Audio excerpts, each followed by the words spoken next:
Hello student, welcome to equator IAS academy Dehradun. और कुछ important मैं आप लोगों के लिए पॉलिटी के क्वेश्चंस लाया हूं जो आपके अपकमिंग आईएएस प्रीलिम्स के एग्जाम में आ सकते हैं, जो कि इस साल मई में आपका है 2025। तो देखिए, पहला है आपका about the Sarkaria commission. 3 statements आपको दे रखे हैं। पहला स्टेटमेंट है favour the implementation of 3 language formula. दूसरा है turn down the demand for abolition of the office of the governor. Third है favoured liberal use of article 356 of the constitution in the interest of country's integrity. ठीक है, तो इनमें से क्या आपका आंसर हो सकता है, आपको सोचना है। मैं आपको 30 सेकेंड्स का टाइम दे रहा हूं। टेक योर 30 सेकेंड्स टाइम और उसके बाद आप डिसाइड करें कि इसका आंसर क्या आपके अकॉर्डिंग हो सकता है। फिर आगे हम लोग बात करेंगे।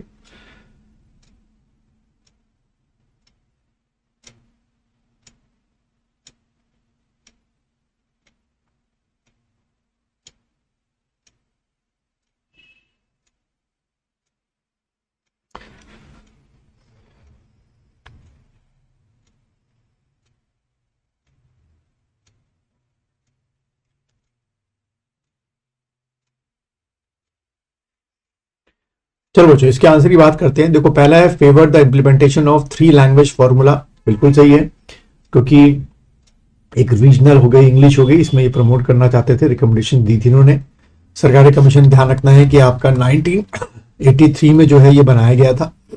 दूसरा है क्या, turn down the demand for abolition of office of governor. ये मांग की जा रही थी कि गवर्नर का ऑफिस एबॉलिश कर दिया जाए, बट इन्होंने बोला कि नहीं, गवर्नर का ऑफिस मेंटेन रखेंगे, क्योंकि जो आपका गवर्नर होता है वो किसके बीच में, सेंटर और आपका स्टेट के बीच में एक तरीके से लिंक का काम करता है।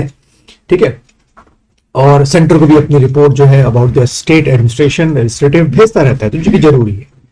ये वाला आपका गलत स्टेटमेंट है, क्योंकि इसमें कहा गया है कि आर्टिकल 356 का यूज लगातार central government with the help of the president करें, जिससे इंटीग्रिटी मेंटेन रहे। तो अगर आप इस तरीके से आर्टिकल 356 का लगातार यूज करेंगे तो क्या होगा कि जो सेंटर स्टेट आपका कॉन्सेप्ट है वो पूरा एबॉलिश हो जाएगा। स्टेट गवर्नमेंट का फिर इलेक्शन करा के कोई फायदा नहीं है, कि जब आपको उसके ऊपर किसकी डोमिनेंसी रखनी है, प्रेसिडेंट या सेंटर गवर्नमेंट की डोमिनेंसी रखनी है। तो इसका जो आंसर बनेगा वो बच्चों आपका बनेगा सी आंसर बनेगा, यानी कि first and second he statement जो है वो बिल्कुल सही है। दूसरे क्वेश्चन पे आते हैं। सेकंड क्वेश्चन है, on what ground can person be disqualified as voter. इनमें से आप बताना है कि क्या क्या ऐसे ग्राउंड है कि कोई भी पर्सन जो है वो क्या हो सकता है, डिस्क्वालिफाइड आपका हो सकता है।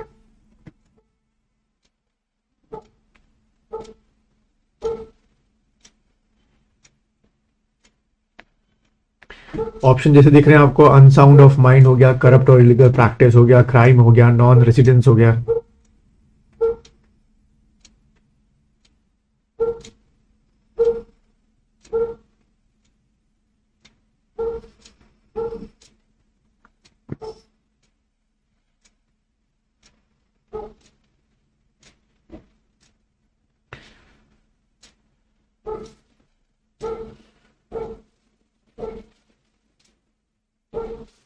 चलिए बच्चों, इसके आंसर की बात करते हैं। तो इसमें जो रीजंस है जिसकी वजह से डिस्क्वालिफाइड हो सकते हैं, पहला अनसाउंड ऑफ माइंड बिल्कुल सही है। दूसरा है करप्ट और इलीगल प्रैक्टिस, ये भी बिल्कुल सही है। क्राइम जो है अगर इन्वॉल्व है तो क्रिमिनल चार्जेस है या सेंटेंस है किसी कोर्ट से, तो वो भी डिस्क्वालिफाइड हो जाएगा। और नॉन रेसिडेंट तो आपका होगा ही होगा। तो इसका जो आंसर बनेगा बच्चों को क्या बनेगा, डी आंसर आपका बनेगा। अगला बढ़ते हैं। नेक्स्ट क्वेश्चन है आपका, which of the following matters are not included in the union list. Union list में कौन सा मैटर नहीं है। Take your time.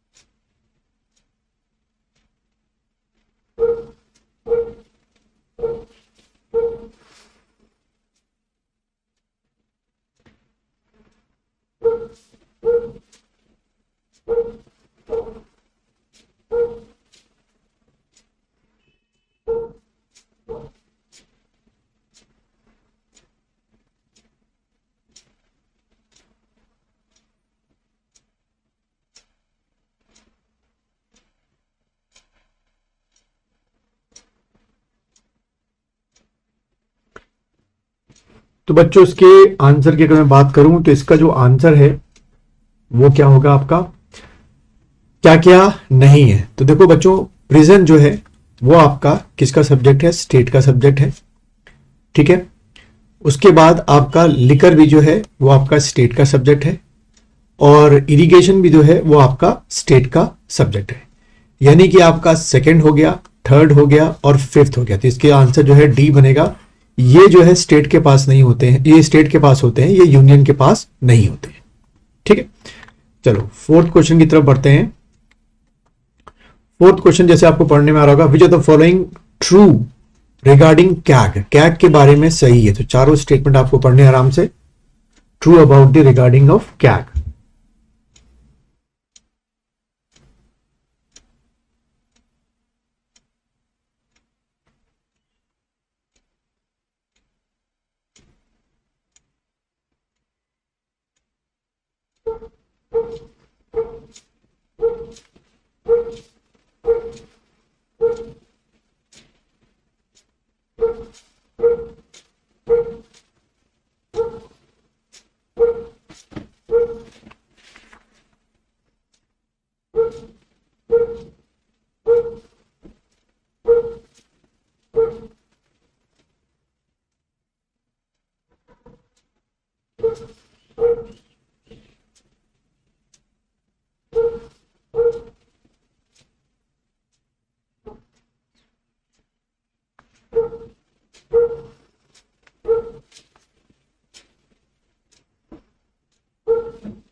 चलिए बच्चों, आप लोगों ने आंसर सोच लिया होगा इसका।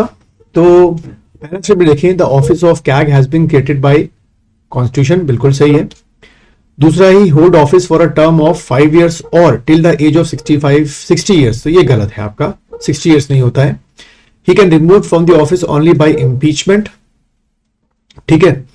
तो ओनली बाय इम्पीचमेंट, तो ये इम्पीचमेंट वर्ड वैसे तो देखा जाए प्रेसिंग के साथ यूज होता है, लेकिन इसको हटाने का तरीका वही है जो आपके जजेस of high court and supreme court का है।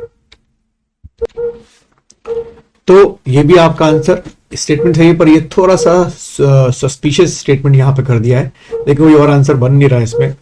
तो फर्स्ट आपका सही हो गया, थर्ड जो है कैग के बारे में सही हो गया, फोर्थ जो है वो भी आपका सही है, ठीक है। तो इसका आंसर क्या बन रहा है आपका बी आंसर जो है बनना। लेकिन मैं फिर से बोल रहा हूं, थोड़ा सा ये वर्ड आने से सस्पिशियस आपका हो गया, ठीक है। चलिए फोर्थ हो गया क्वेश्चन हमारा। फिफ्थ में आते हैं हम लोग। फिफ्थ है, which of the following statement regarding the estimate committee are correct, ठीक है। पार्लियामेंट्री कमेटी आप लोगों ने पढ़ा होगा।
चलिए, तो इसका जो आंसर है आपका क्वेश्चन नंबर 5 का, पहली बात तो एस्टिमेट कमेटी आपको ध्यान रखना है कब बनी थी आपकी, 1950 में आपकी बनाई गई थी, ठीक है। इसमें जो है ये जो पहला statement, no member of Rajya Sabha is associated with it, ठीक है, क्योंकि इसमें बिल्कुल सही स्टेटमेंट है। सारे मेंबर जो हैं वो कहां से होते हैं, आपके लोकसभा से होते हैं। इट हैज 20 मेंबर, ये गलत स्टेटमेंट हो गया। टोटल कितने होते हैं, 30 आपके होते हैं। ठीक है, तो पहला स्टेटमेंट सही है। Its member are elected in according with the system of proportional representative for a period of 1 year, आपका हो गया।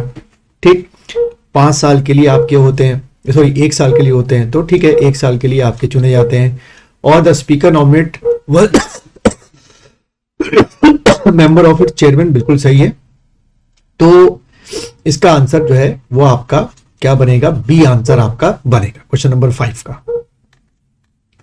अगला आते हैं क्वेश्चन नंबर 6 में, देखते हैं which of the following statement are correct regarding the planning commission in India. ठीक है, प्लानिंग कमीशन को लेके कौन सा स्टेटमेंट सही है आपका।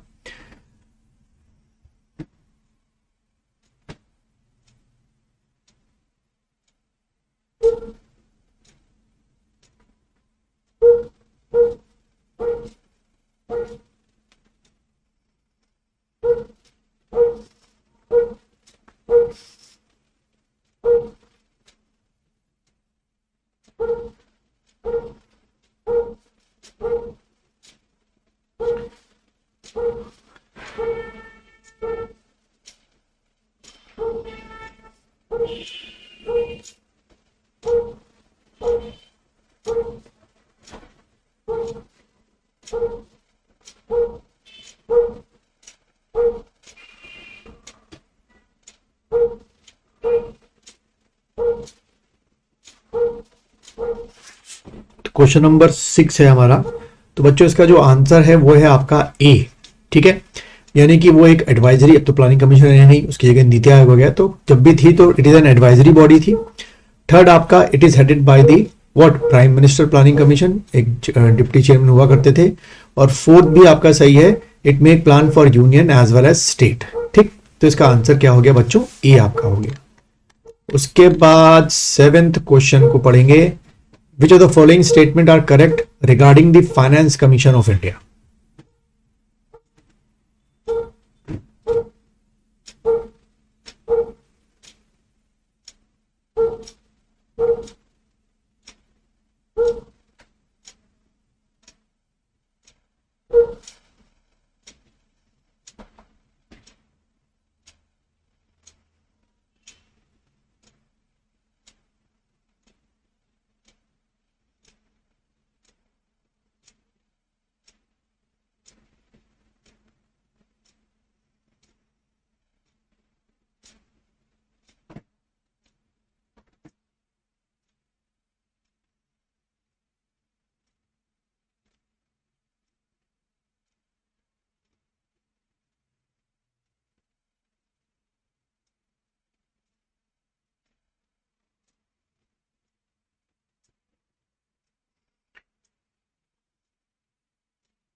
तो इसमें अगर हम लोग देखें, इसका आंसर जो है वो है आपका बच्चों क्या, B.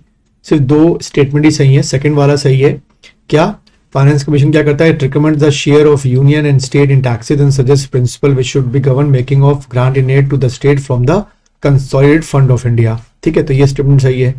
Third, it play a significant role in budget formation. ठीक है, डायरेक्ट रोल तो नहीं होता लेकिन एक रोल प्ले आपका करता है। क्वेश्चन नंबर 8 को देखेंगे। Article 75 include among it's provision, तो 8 आपको बताना है।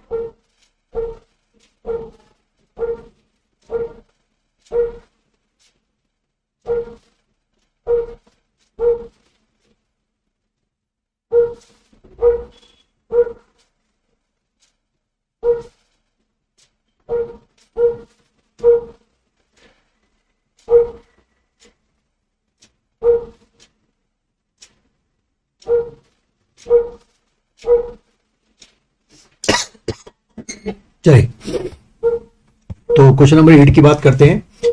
इसमें बच्चों पहला स्टेटमेंट जो है, क्या prime minister is to be appointed by president, बिल्कुल सही है। लेकिन किसको, जो लीडर ऑफ क्या हो, रूलिंग उसका हो, मेजोरिटी पार्टी का हो, ठीक है। जो मेजोरिटी पार्टी बनी है आफ्टर दी लोकसभा इलेक्शन, ठीक है, यानी कि मान लीजिए किसी पार्टी ने 270 प्लस सीट्स आपकी जीती हैं और ये वो ए पार्टी है, तो इसका जो ए पार्टी का जो क्या होगा, लीडर होगा, उसी को प्रेसिडेंट क्या बनाएंगे, प्राइम मिनिस्टर बनाएंगे। और दूसरा तक, यानी कि स्टेटमेंट सही है, the council of minister shall be collective responsible towards the Lok Sabha, ठीक है। तो ये दोनों 1 और 2 जो है आपका स्टेटमेंट सही है क्वेश्चन नंबर 8 के, तो इसका आंसर आपका क्या बनेगा, ए बनेगा। क्वेश्चन नंबर 9 जो है उसको पढ़ेंगे, तो सा मैं इसको छोटा कर देता हूं कि एक बार में पढ़ने में आ जाए, और छोटा कर देता हूं, ठीक। तो आर्टिकल 87 के बारे में पूछा गया है आप लोगों से।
चलिए क्वेश्चन नंबर 9 की बात करते हैं बच्चों। तो क्वेश्चन नंबर 9 का आंसर जो है वो आपका बी है, यानी कि सेकंड और थर्ड स्टेटमेंट जो है अबाउट द आर्टिकल 87 जो है वो बताते हैं कि सही है। जैसे सेकंड क्या लिखा हुआ है कि the president shall address both houses of parliament assembled together at the commencement of first session after the general elections of Lok Sabha, ठीक है।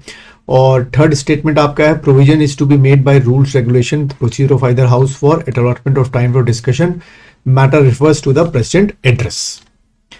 और क्वेश्चन नंबर 10 को देखेंगे आप लोग। The president does not appoint, does not पूछा उसने, डज नॉट अपॉइंट किसको नहीं करता,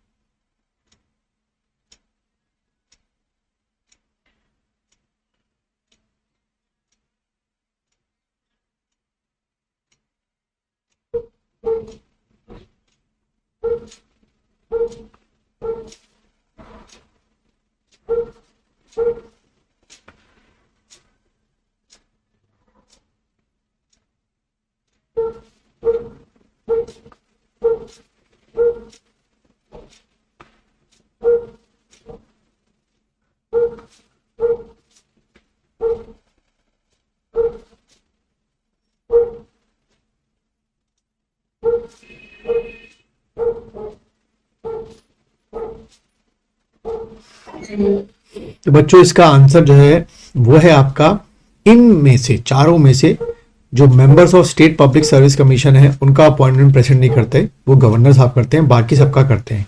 तो इसका आंसर जो बनेगा बच्चों वो आपका क्या बनेगा, सी आपको टिक करके आना।